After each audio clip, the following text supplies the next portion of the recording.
En la historia de la herejía, donde hermanos se volvieron contra hermanos y la galaxia fue sumida en una guerra sin fin, hubo quienes frente a la traición absoluta eligieron el honor sobre la supervivencia. Entre ellos destacó una figura, aunque no era un señor de capítulo ni un gran líder de guerra, se convirtió en un símbolo inmortal de resistencia y lealtad. Su nombre, Saul Tarvith, capitán de la Tercera Legión, los Hijos del Emperador. Un guerrero sin ambición personal, cuya única devoción era el emperador y la perfección en la guerra. Un hombre que cuando su propia legión cayó en la corrupción, se negó a traicionar a sus principios. Cuando Horus Lupercal trazó su traición en Isban III, Tarvith descubrió el complot y no guardó silencio. Arriesgó su vida para advertir a los leales condenados en la superficie. No huyó, no se rindió, se quedó y luchó liderando la resistencia contra el Señor de la Guerra. En una guerra donde la lealtad fue asesinada, Saul Tarvith encarnó la última chispa de honor entre las cenizas de la traición. Hoy hablamos de su historia, de su sacrificio, de su legado, porque en Isban III, entre el rugido del fuego y el eco de la muerte, nació una leyenda.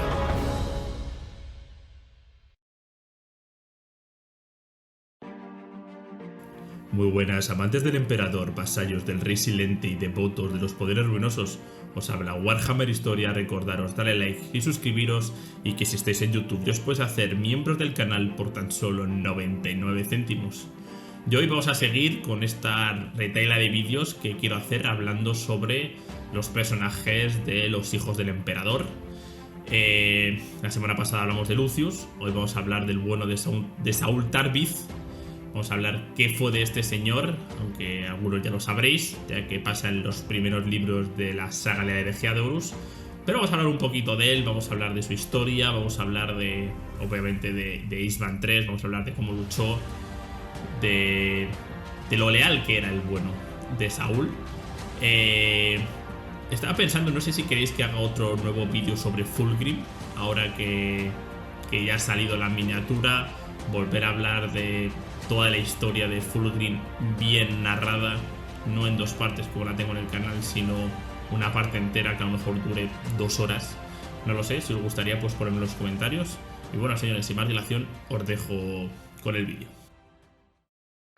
Entre las filas de la Tercera Legión, donde la obsesión por la perfección se elevaba como un dogma, Saul Tarvith destacaba no por su ambición, sino por su inquebrantable dedicación.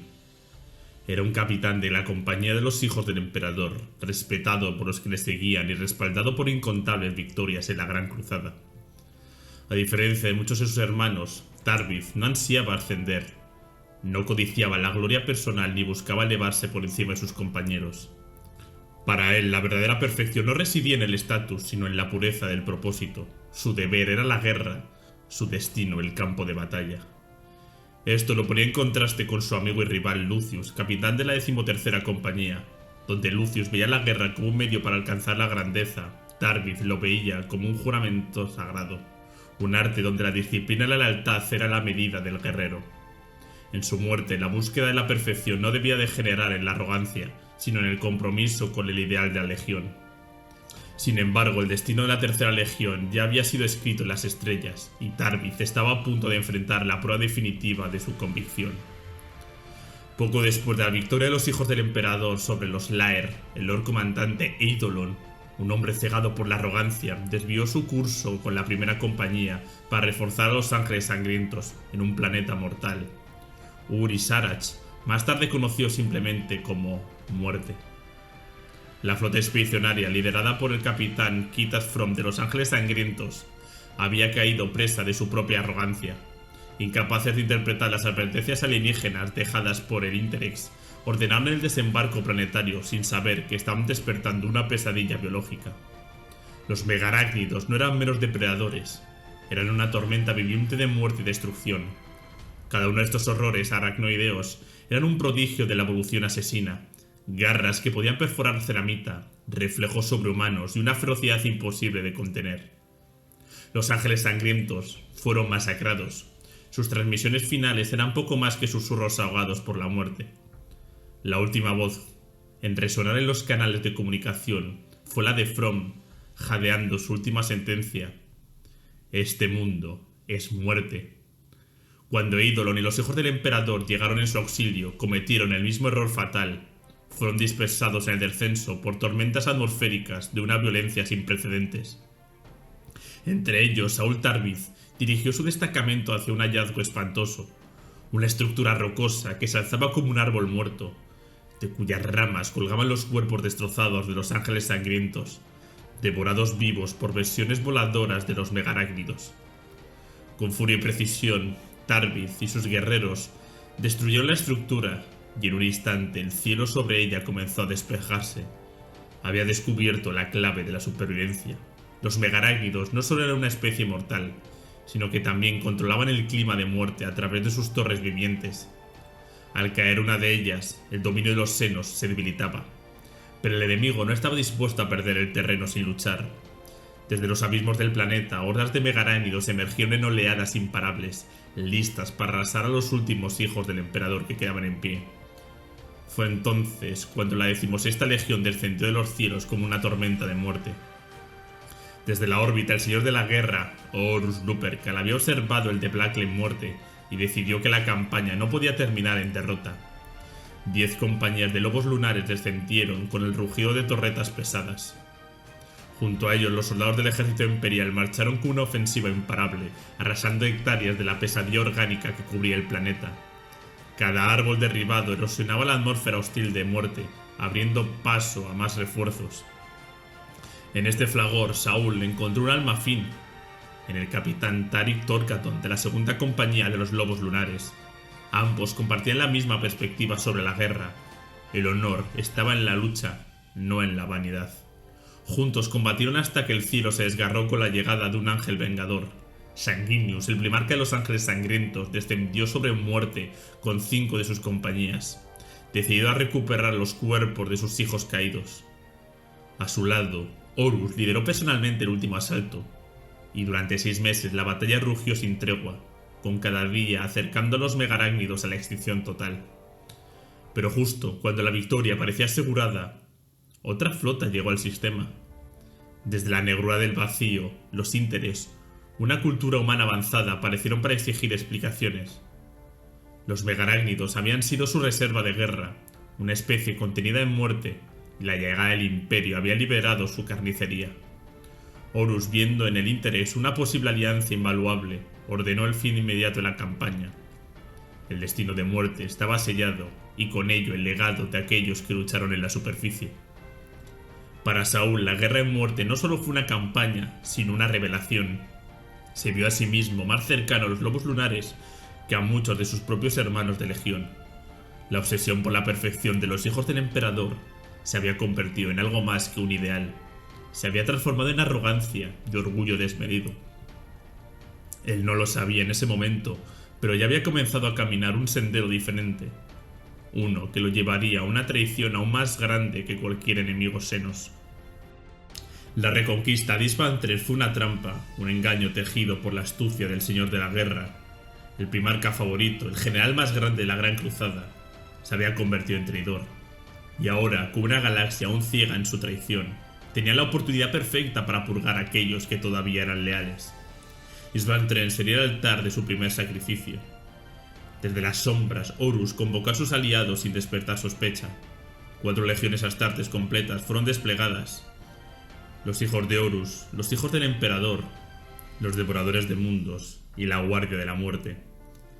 La tormenta estaba a punto de desatarse.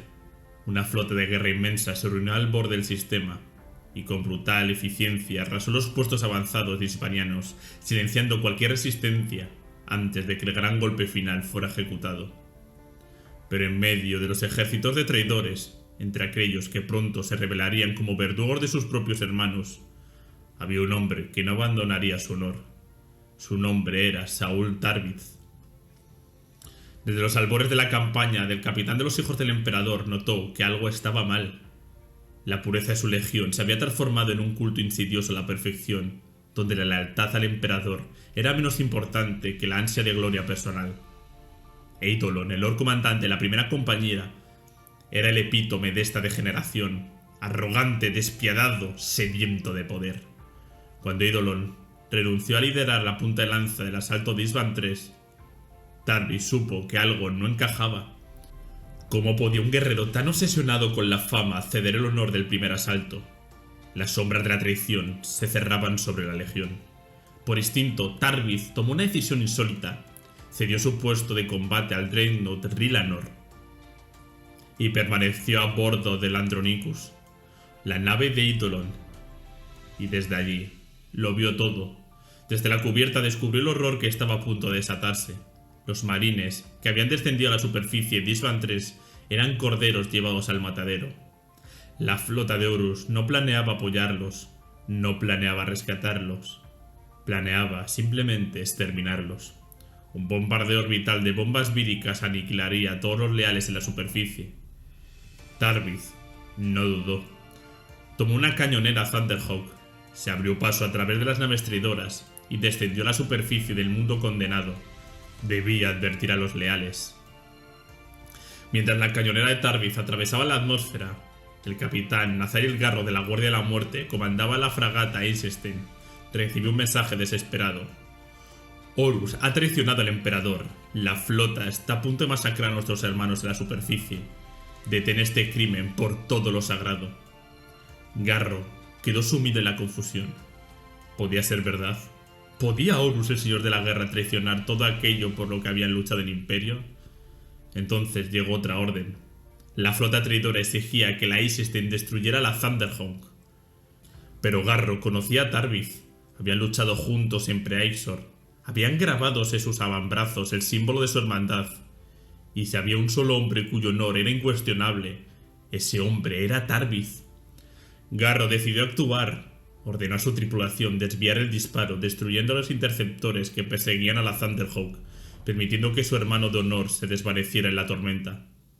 La rebelión de Horus había comenzado, y con este acto de valentía la resistencia de los leales también. Tarvis aterrizó en la superficie de Isvan III, entre los miles de marines espaciales que aún no sabían que estaban condenados. Con cada segundo que pasaba, la sombra de la traición se cerraba sobre ellos. Tarvis gritó la verdad en medio de la confusión y el caos, avisando a sus compañeros leales, y les dijo lo que iba a suceder. El bombardeo era inminente, y gracias a su advertencia, los leales tuvieron tiempo para prepararse. Cuando el bombardeo viral descendió sobre Isvan III, el cielo se tornó negro con la sombra de la traición. Las legiones traidoras observaban desde la órbita con la certeza de que la superficie del planeta se convertiría en un osario de cenizas y cadáveres.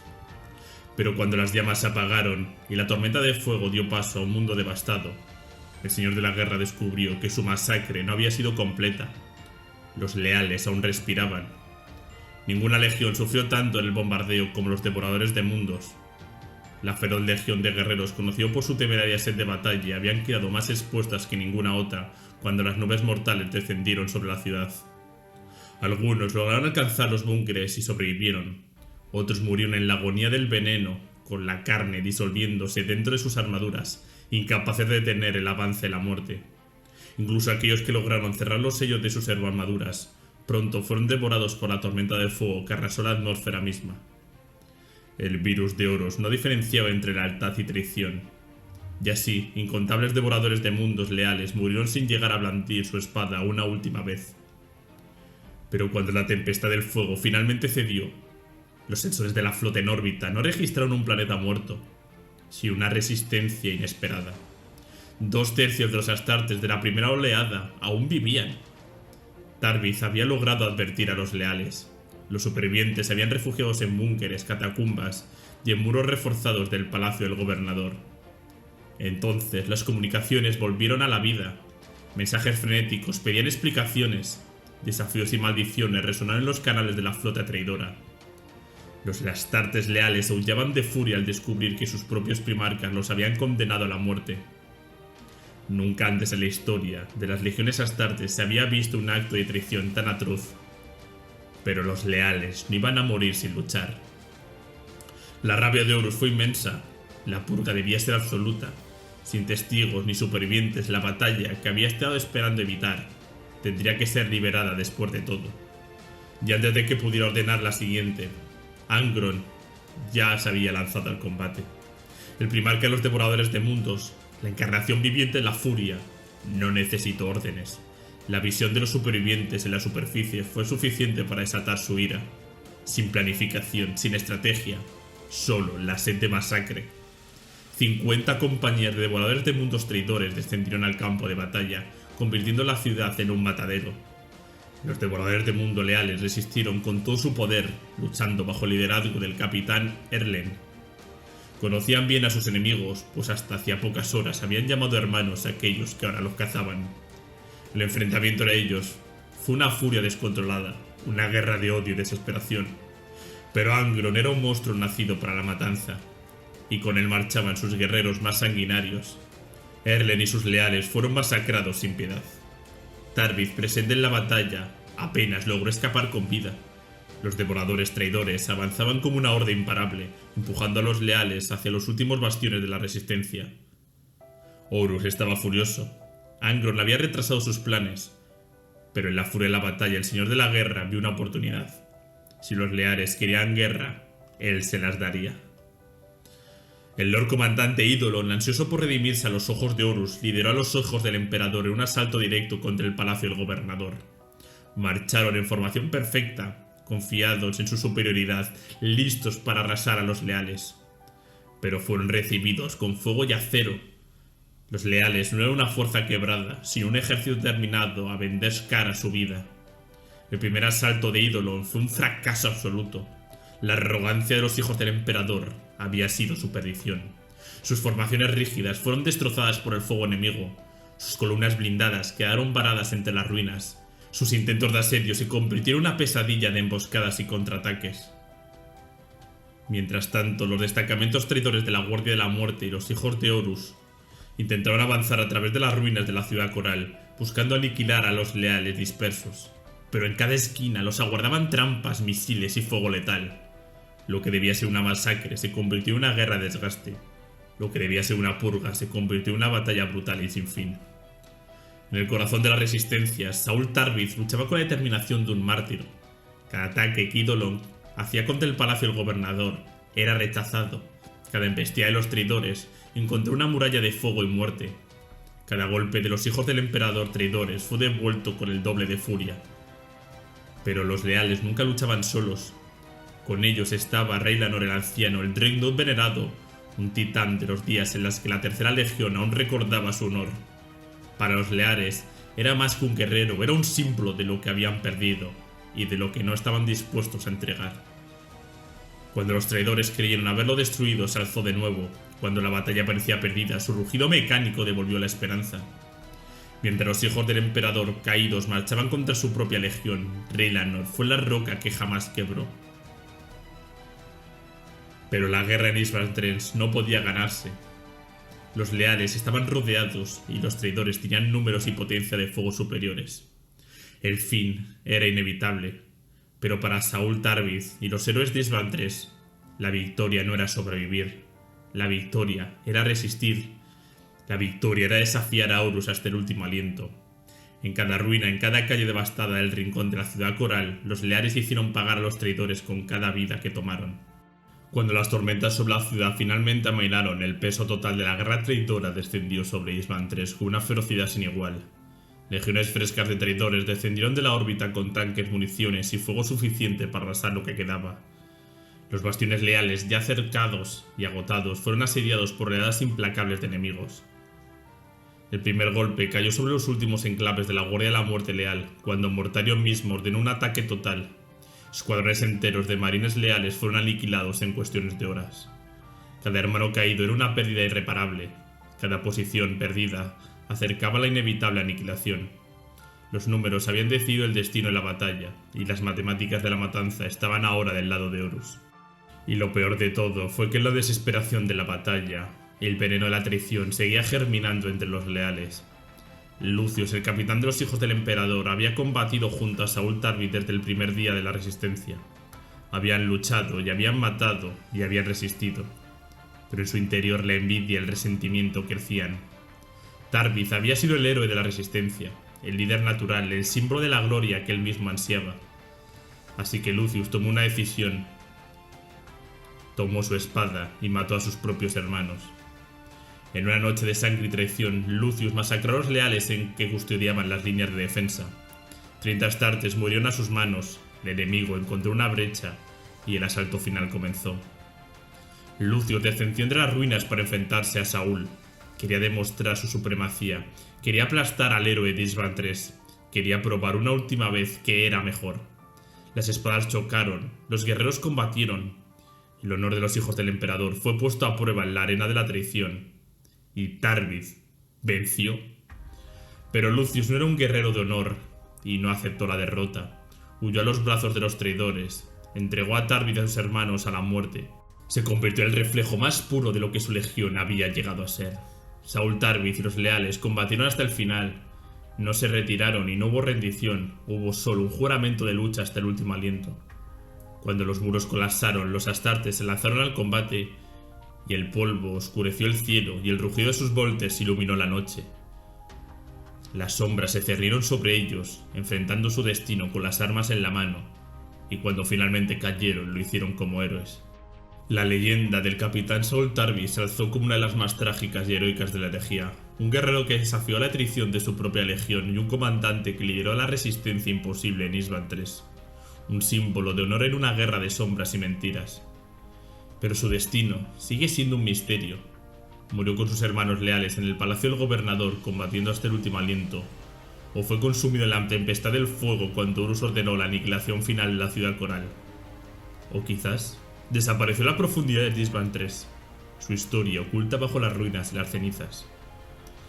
Tras el bombardeo final de la ciudad coral, con la cual fue reducida a un cráter de escoria radiactiva, hubo rumores.